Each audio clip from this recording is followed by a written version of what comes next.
back to my channel Sharing is Caring. Bersama saya Neni Anggraini dengan topik rinoplasti atau saya pernah operasi hidung 4 kali. Di part pertama aku udah cerita tentang traumatik aku yang membuat aku unconfident banget sehingga aku menjalani operasi hidung di umur 19 tahun dan sampai operasi kedua.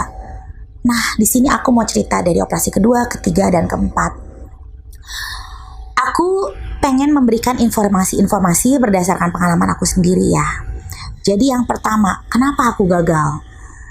Oke, aku cerita dulu. Di Indonesia itu ada 2 macam implan yang dipakai, implan I dan implan L.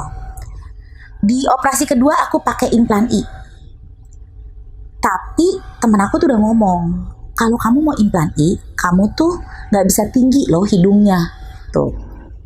Implan I ini biasa dipakai untuk operasi-operasi hidung di Korea. Gitu. Jadi bentuknya I dari sini sampai sini, kemudian di depannya itu ditumpuk. Aku pernah lihat pas teman aku lagi operasi, aku masuk ke ruang bedah, diambil dari telinga di sini.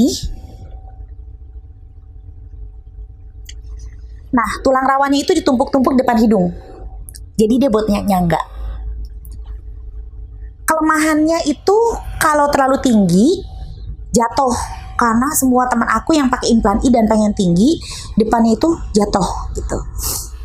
Nah, tapi kalau misalnya kamu mau yang natural kayak di Korea, itu bagus. Nah, di Korea biasa I, kemudian ganjelnya itu either pakai rawan atau pakai septum tulang hidung.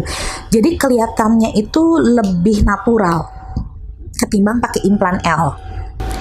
Nah, kamu buat yang mau lihat pertama kali jadinya itu perfect banget dan aku minta tinggi karena aku berpikir kalau misalnya nggak tinggi ngapain gue oplas? Karena hidung tuh lebih mancung, lebih cantik. Itu aku no doubt about it gitu. Kamu lihat nih hasil akhirnya setelah operasi pertama.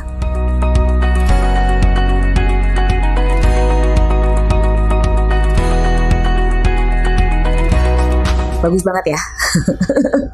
Jadi itu tuh recovery-nya 2 minggu tuh udah manusiawi banget lah, aku udah bisa keluar. Itu hasil operasi setelah 2 minggu. Kemudian 6 bulan mulai tuh bawah aku tuh turun. Jadi kalau kita lihat jadi kayak hidungnya nenek sihir. Dari sini ada slope sampai sini paling tinggi, udah gitu nukik ke bawah turun. Nah, akhirnya setahun yang lalu aku balik lagi ke dokternya, aku bilang, "Dok, aku minta diganjel dong. Jadi tip depannya ini kurang tinggi."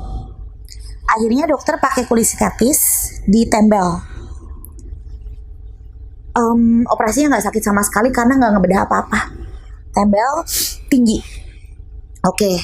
Tapi paling tahan 2-3 bulan ya. Udah gitu turun lagi. Dan aku waktu itu pikir udah deh nggak bisa deh. Dan aku juga udah ngeliat teman-teman aku, wah semuanya pada turun nggak bisa. Gue mesti ganti implan L kalau gue mau tinggi. Akhirnya aku mulai ikut grup oplas. Isinya orang-orang oplas semua ada tuh di WhatsApp.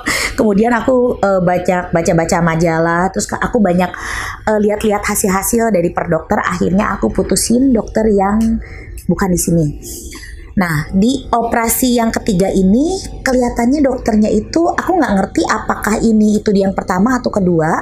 Yang jelas hidung aku itu jadi nggak bisa napas. Jadi yang kiri sama yang kanan itu, yang kiri tuh lebih kecil lubangnya. Jadi yang kiri aku nggak bisa napas. Aku cuma nafas dengan pakai yang kanan. Akhirnya aku decide aku ke operasi yang keempat. Aku keluar kota karena aku suka bentuknya.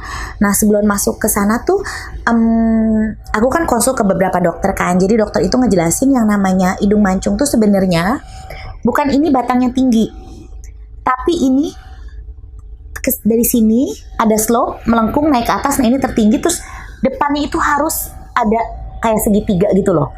Jadi posisi depan tip ini lebih maju daripada yang ini. Nah, itu baru hidung yang bagus. Nah, yang operasi keempat aku ini malah aku tuh dipendekin loh, bukan dimancungin. Bukan aku nggak mau mancung ya, tapi aku ngelihat kulit gitu loh. Jadi kulit kita bagian depan ini kan ada batas kekuatan. Nah, kalau kamu paksa, misalnya andai kata saya mau tinggi sekali di sini, saya naikin ini otomatis lebih narik kan, depan lebih narik. Kalau misalnya kulitnya itu terlalu tipis, nanti jebol. Jadi buat kamu kalau misalnya kamu ngelihat kulit-kulit tuh yang udah mulai depannya tuh kayak ada ngebayang putih-putih, hati-hati loh. Itu bisa jebol. Karena aku udah ngeliat di circle aku sendiri, putih dibiarin, infeksi dibiarin, Sampai akhirnya setelah progres itu 1-2 tahun, kulitnya itu terus naik, tulangnya itu nembus ke hidung sampai kulitnya ini ngebelah. Dan itu proses untuk benerinnya habisnya tuh udah ratusan juta, dan itu berkali-kali karena pelan-pelan baru bisa gitu loh, sedikit-sedikit. Nah, jadi aku minta ini aja, mungkin kalau misalnya aku mau lebih tinggi lagi, ya aku harus tunggu sekitar 1 tahun paling cepet, kalau bisa 2 tahun, karena menurut dokter kulit dalam itu lukanya baru bisa kering sempurna itu setelah 2 tahun. Nah, mungkin kalau aku operasi lagi abis ini aku bisa lebih tinggi, karena nanti ini lebih tinggi di sini, ini lebih naik gitu. Cuma aku nggak yakin sih aku mau operasi lagi, karena yang terakhir itu sakit banget. Jadi memang menurut dokter, kamu makin sering operasi, hidung kamu tuh makin sensitif. Yang terakhir aku melakukan kebodohan, aku operasi pas aku lagi mens. Sakit banget. Aduh, karena semua sensitif, sampai dokternya tuh, gila ya, ini udah nggak bisa loh, ini obat biusnya itu udah over. Jadi aku tuh harus bertahan, yang ngerjeng, sakit banget. So, buat siapa aja yang mau berbagi pengalaman kalian mengenai seputar oplas, kegagalan, kesuksesan, atau filler, botok, dan apapun juga, kamu boleh DM aku di IG @nenianggraini, atau kamu put komen di YouTube ini, nanti aku akan hubungi. If you like this video, press like, share, subscribe, and don't forget, press the bell of notification. Thank you so much. See you next time, and bye-bye.